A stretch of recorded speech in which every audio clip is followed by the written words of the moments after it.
Empire des savoirs. Salut mon ami, salut madame, toi qui me mates depuis quelque part. Bienvenue sur cette chaîne. Une question rapide. Est-ce que ceux-ci qui sont les hommes les plus influents que tu connais, les hommes les plus riches du monde que tu connais, ces hommes ici ont subi presque la même chose? Et quand je dis la même chose, qu'est-ce que je veux dire? Ces gens ont subi les échecs répétés. Ils ont subi donc les rejets répétés, ça veut dire rejet après rejet. Ils ont subi l'humiliation, de l'humiliation en humiliation. La vidéo ici est faite pour les gens qui ont envie de changer, les gens qui ont besoin de transformer leur vie, devenir les hommes du succès et les femmes du succès. Alors, si tu n'es pas dans les 1% de ces gens-là, donc la vidéo n'est pas faite malheureusement pour toi. Dans cette vidéo, tu vas découvrir les histoires. Ça veut dire les histoires des gens le plus influents de la planète. Comment ils sont arrivés à réaliser le succès dont ils ont et comment ils sont arrivés à se créer cette personnage ou cette personnalité dont nous avons aujourd'hui, nous connaissons. Je parle de gens comme Thomas Edison, le monsieur qui a inventé l'ampoule. Je vais vous expliquer son histoire.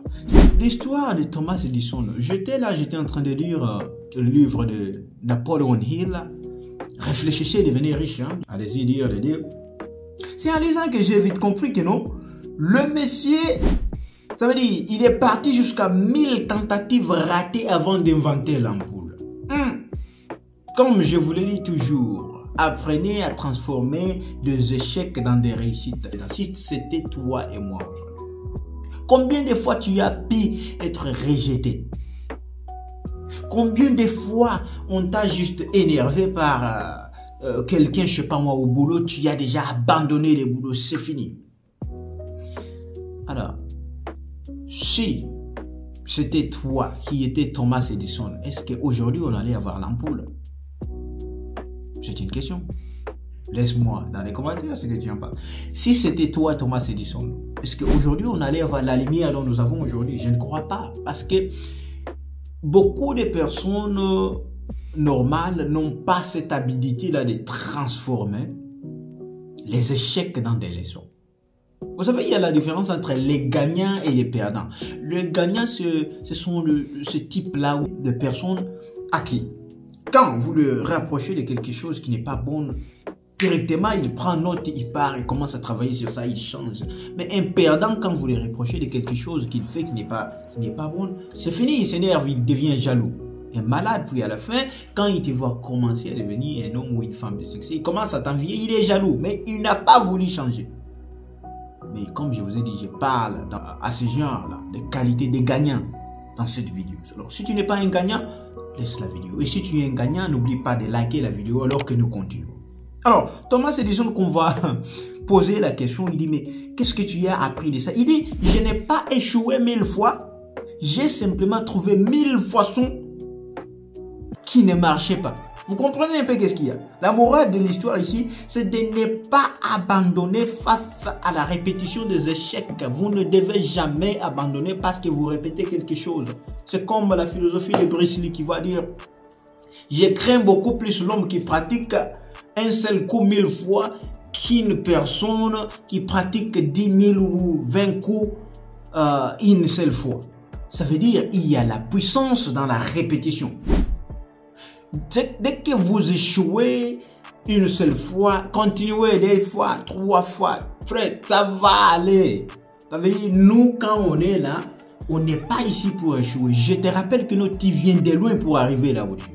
Tu n'as pas le choix, frère. Tu dois continuer et arriver au bout, achever, toujours prendre les résultats dont tu as besoin. Tu comprends ce que je veux dire? Et c'est ça le mindset dont tu dois cultiver, la positivité. Ce qui va me ramener au deuxième histoire de la dame ici américaine, Oprah Winfrey. Oprah Winfrey qui est connue aujourd'hui partout dans le monde. Oprah, parce qu'elle est une star de TV show ici et là. Elle va interviewer les présidents, les stars. Mais attendez, est-ce que vous savez l'histoire d'où elle est venue, la pauvre dame? Elle a grandi dans la pauvreté. La dame a été maltraitée. Elle a été abusée. Mais qu'est-ce qui s'est passé? C'est juste que non, il a fallu qu'elle puisse être rejetée par une chaîne américaine ou un TV. Là où on l'a dit que non, tu n'es pas fait pour être à la télé, on l'a chassé. Et qu'est-ce qu'elle a fait? Elle a pris ces mots-là, elle a transformé ces mots-là dans le succès de la dame ou la femme dont nous connaissons aujourd'hui. Mais aujourd'hui, on la connaît comme une milliardaire là-bas aux États-Unis ou bien une icône. Tu vois? Ça veut dire, une personne comme ça qui fait quoi? Elle transforme des douleurs en puissance. Ça, c'est la clé que vous devez vous tirer. Apprenez à transformer les douleurs dans une puissance quelconque. La puissance de l'achèvement des choses. Frère, ce n'est pas parce qu'on t'a expulsé du boulot, un boulot quelconque quelque part, que non, c'est fini, toi, ta vie n'avancera jamais. Ce n'est pas le cas. Tu as encore beaucoup plus de potentiel en toi là que tu dois exploiter. Mais beaucoup de gens ont besoin aussi de l'aide. Ça veut dire une personne, un bon coach qui est à côté, qui peut l'amener à les booster. Faire que non, la personne puisse du coup devenir cette personne-là. Beaucoup. Est-ce que tu sais que non, tu es aussi une star? Tu peux briller d'une manière ou d'une autre. Mais qu'est-ce qu'il y a? Parfois, c'est l'entourage, les gens dont tu restes avec à côté, qui vont t'influencer, qui vont, du coup, toujours te faire penser que non, il est impossible de gagner. Non, ce n'est pas le cas. Ça peut être le cas avec toi aujourd'hui. Tu as commencé la chaîne YouTube. Tu ne fais qu'avoir des 10 vies, 17 vies, 20 vies. Non, mais frère, attends, je vais te choquer. Tu ne sais pas qui est en train de te mater derrière la télé. Tu ne sais pas qui est la personne que Dieu a mis derrière le téléphone pour te mater. Tu vas revenir après une année sur ta chaîne YouTube. Tu trouves la vidéo qui avait fait 10 vies, qui a déjà totalisé plus de 10 000 vies. Et qu'est-ce que tu vas faire? Il faut rester consistant et toujours cultiver la positivité. Tu vois? Pour ne pas trop parler. C'est l'histoire de l'autre ici. Le monsieur qui a inventé quoi ça? Le monsieur qui a commencé avec les restaurants KFC que vous connaissiez partout dans le monde. En France, je sais pas, en Europe, il y a aux États-Unis, en Afrique du Sud, partout presque là où je suis passé, au Canada, ici et là, il y a le KFC. Maintenant, est-ce que vous connaissez l'histoire de ce monsieur ici? Son nom s'appelle Colonel Sanders. En anglais, Colonel Sanders. Le monsieur qui a réussi à 65 ans, les amis. 65 ans, c'est l'âge où beaucoup de gens vont prendre les retraites. Ils ne vont plus travailler, ils vont se reposer. C'est fini, il est déjà vide. Mais, tout comme Thomas Edison, lui là, c'était un plat de ce poulet qu'il avait, il partait au restaurant, il présente ici, il présente. On l'a rejeté plus de 1000 fois avec son plat là de poulet. Partout. Parfois, Dieu ordonne que nous qu'on puisse vous rejeter beaucoup de fois pour que vous puissiez arriver à commencer maintenant votre entreprise. Qu'est-ce que le vieux fait? C'est à 65 ans qu'il a lancé le KFC. Vous vous imaginez les KFC, les restaurants là. KFC. Là où beaucoup de personnes vont aller se reposer, c'est fini. Mais à 65 ans, il lance ça aujourd'hui. Vous savez combien d'argent le mec ou bien le monsieur se fait? C'est incroyable comment vous pouvez changer votre vie tout simplement comme ça. Et la leçon que vous devez comprendre ici, il n'est jamais trop tard. Qu'on ne puisse jamais vous dire que non, non, c'est trop tard, tu es déjà vieux, oh non, tu ne vas pas gagner, oh non. L'entourage, entourez-vous des gens bien, des gens qui vous motivent, ça va aller, tu vois. Ce n'est jamais trop tard, il n'est jamais trop tard pour que vous puissiez devenir cet homme-là du succès. Il n'est jamais trop tard pour que tu puisses devenir le défenseur de ta famille. Je dis toujours, quand tu viens d'une famille pauvre, fais en sorte que non, une famille riche puisse sortir de toi. Je vais le répéter. Tu viens d'une famille pauvre, rassure-toi que non, avant que tu puisses mourir, qu'une famille riche puisse sortir de toi. Ne laisse pas ta famille vivre dans la même pauvreté que toi tu as vécu.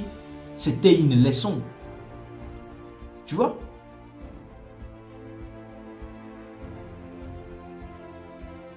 Alors, en conclusion, qu'est-ce que je vais dire? La leçon que vous devez vous tirer, c'est la persévérance, la vision, la foi, les travailler. C'est 4 choses ici. La persévérance, la vision, la foi, les travailler. Quand nous parlons de la persévérance, vous ne pouvez jamais persévérer sans la foi. Vous ne pouvez jamais persévérer sans l'espérance. Comme je l'ai dit dans la vidéo ultérieurement, l'espérance, c'est voir le soleil s'élever avant qu'il soit le matin. Tu vois? Et la foi, c'est une ferme assurance des choses qu'on espère, mais une démonstration de celles qu'on ne voit pas. Vous devez toujours croire, vous devez toujours persévérer, vous devez toujours travailler pour arriver à manifester. Alors dis-toi aujourd'hui que non, quand tu vis un échec aujourd'hui, ce n'est pas la fin de l'histoire. C'est juste un début. Hein? C'est juste le début d'un chapitre ou du chapitre le plus puissant que tu as commencé. Que cela ne soit pas quelque chose qui peut t'arrêter à devenir la personne dont tu veux être dans la vie. Tu vois? Et donc, ce serait ça, les amis. Si tu as aimé cette vidéo, n'oublie pas de liker. Dis-moi que non, je ne lâche rien. Hein? Laisse-moi un commentaire en me disant que non, je ne lâche rien du tout. Et partage la vidéo avec un ami qui veut aussi être inspiré. Et donc, c'était ça. La suite au prochain numéro. Bisous à tous. God bless you. Béni, Azaria William.